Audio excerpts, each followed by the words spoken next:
We're looking for a small hickory tree, about 6 to 8 inches in diameter at the bottom.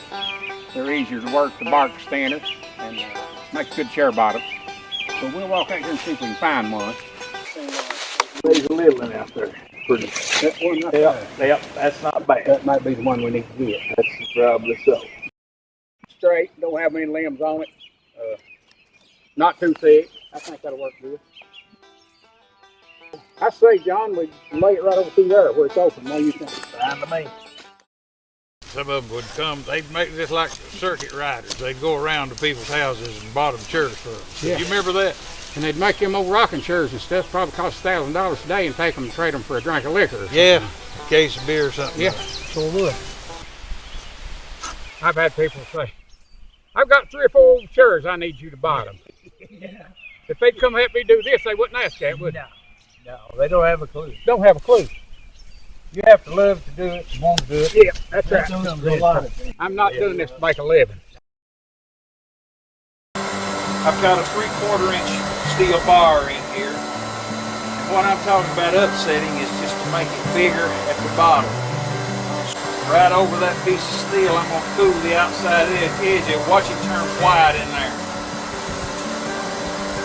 That is hot stuff. I've got white heat right down around that piece of steel. Okay, I like to turn them and get them almost to a white hot, and this one is, as you well can see.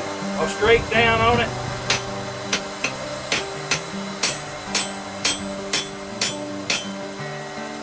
See the end of it swelling? I can.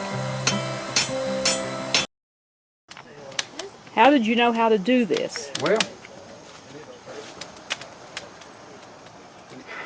we just learned from old timers tell us what to do and how to do it. Something we always wanted to do growing up, never did get a chance. Of course, we'd go to stir-offs, you know, online for old people to have them. And we just decided we'd do it. Me and JP, my brother, and Jess Campbell. We've been doing it for several years. You know, just trial and error mostly.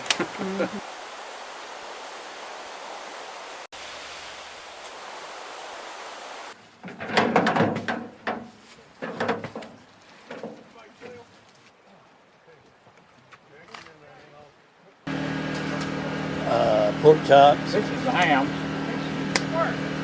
Shoulders. What they call the middlings. The bacon. Ribs are in here. We'll cut them out.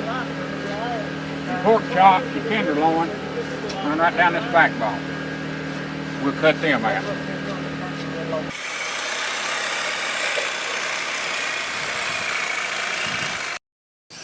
I try to count strokes. With this one, I'm starting off at 3 strokes on the side, and most of the time I'll reduce that down to a couple strokes and I count them as I go. When I get down to 1, oftentimes I'll hit it several strokes. Now this knife seems to have excellent metal. I don't have any hair left on my other arm, but in demonstrating it here, if you can see that, Dean.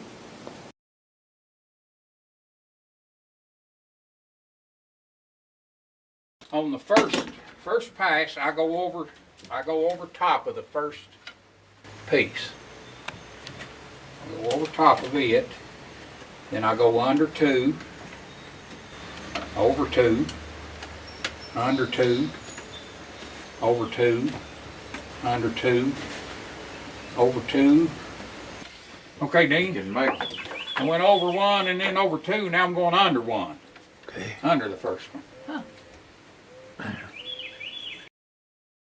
If you look at this fire now, it's getting to the point where it's really nice to work with, whatever. You can see by looking back under here, there's coal up above it, but it's hollowed out back under it a little bit. This is why I call it working in a cave.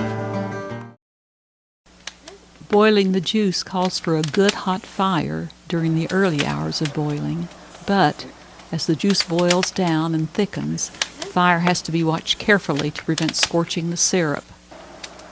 I want to build it up. Can't even stand around. I like to do that when you first start, but now when it gets like this, you have to be careful. Yeah.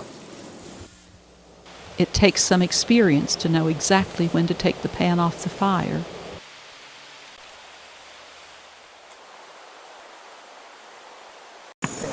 One, two, three. Keep it level. If it sloshes on one end or the other, you're in trouble. Going downhill. Hold it up there.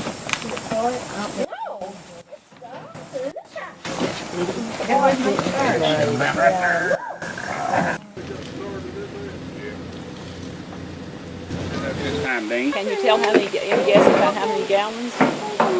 I'd say there's 10 gallon there anyway. Ain't Is that right?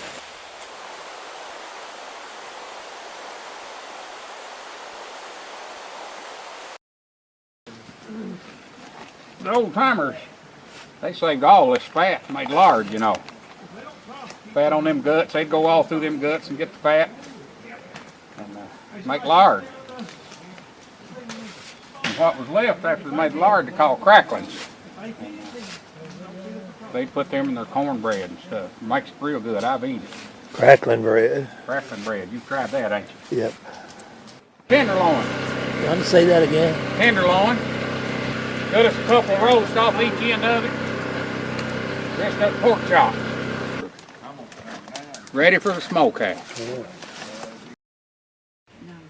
Okay, when I started out, I went under the first one. Over the first one. Next one went over the first two. Next one went under the first one. Next one went under the first two. So I start over now, over the first one time. Just start all over with the weave. Let me do this and then we'll snug it up.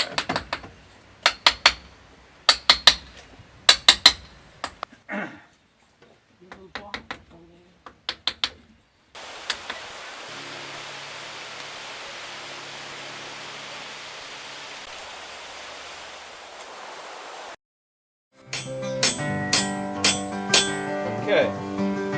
Now straighten up the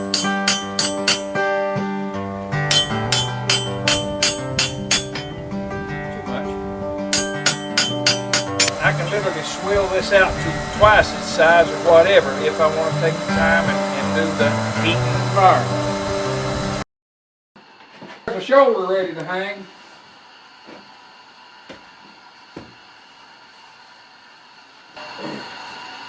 There's another shoulder. Now you've been adding salt all Yeah. along. Is it washed off or absorbed? I put it on it a couple of times, and yeah, it's really draws the moisture out of it. There's water standing on this bench, and more will drain out now that we hang it. A lot more. What does one of those hands or shoulders weigh when you start? I'd say that ham there would weigh 40, 45 pounds Wow. when we started.